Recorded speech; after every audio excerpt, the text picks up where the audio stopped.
Sepasang kekasih ditemukan tewas dalam mobil di sebuah bengkel servis AC di kota Banda Aceh. Korban merupakan ZF 22 tahun, seorang pekerja bengkel, dan WMP 24 tahun yang diduga kekasih ZF.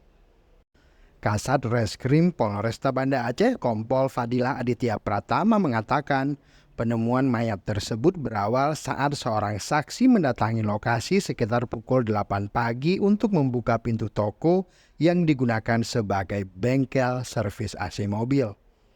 Setelah berulang kali berusaha memanggil dan menggedor pintu, saksi tidak mendapatkan jawaban dari dalam toko. Kemudian pada pukul 2 siang, 3 saksi datang kembali ke lokasi.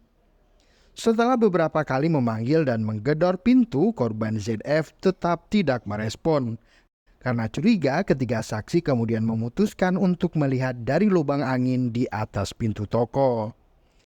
Saat itu mereka melihat kedua korban sudah meninggal dunia dalam sebuah mobil yang terparkir di dalam toko. Ketiga saksi memutuskan untuk masuk ke dalam toko dengan membuka pintu.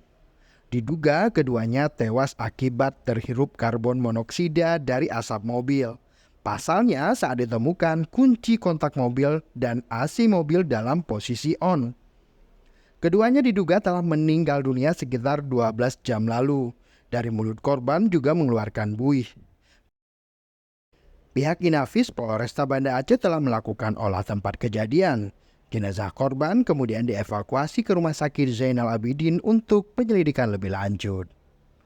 Tim Liputan Aceh Video.